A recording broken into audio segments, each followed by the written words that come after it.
astrophysicist Joshua Barnes of the University of Hawaii studies what happens when stars collide. We don't have the luxury of watching stars collide. A pair of stars, as they draw close enough to collide, would just be a single dot of light, even in the largest telescopes that we have. So we need to investigate these things with a computer.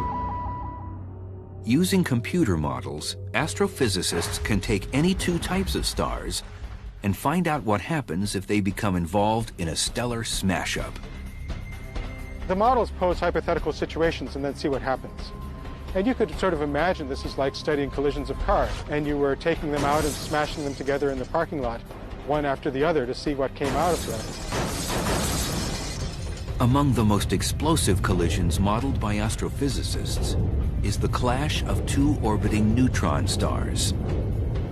Typically, they're bound together as a pair orbiting one another, and as they orbit, they disturb the space-time around them and create waves of energy. And the energy to do that slows the stars down so they get closer and closer together. As they get really close together, they're orbiting around hundreds or even 1,000 times per second. The final event is very dramatic. When two neutron stars collide, they're moving at nearly the speed of light. Although the final collision takes only a fraction of a second, it unleashes more energy than the sun will generate in its entire lifetime. Thanks to computer modeling, we can also predict what would happen if a highly dense white dwarf collided with our sun. It would be a frightening collision.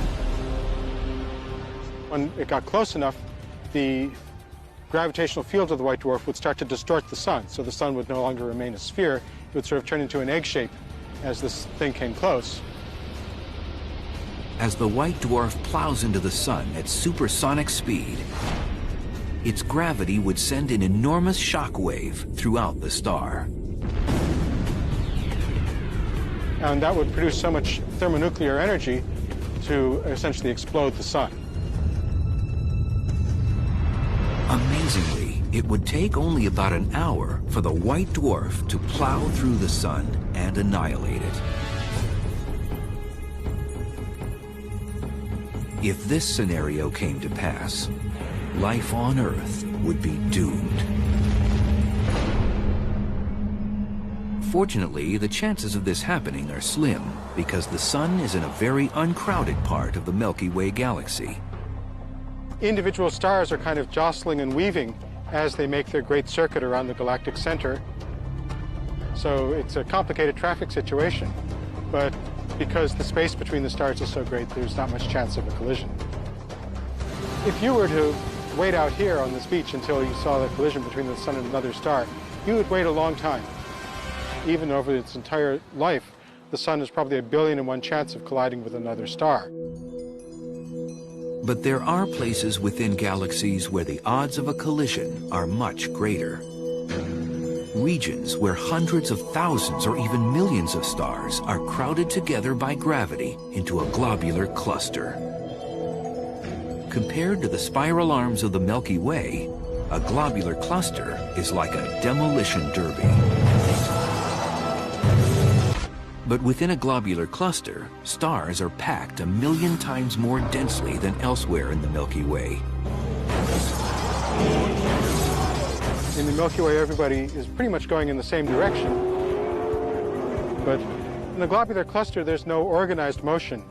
They're basically all orbiting around the center on orbits which are aligned in all sorts of different directions.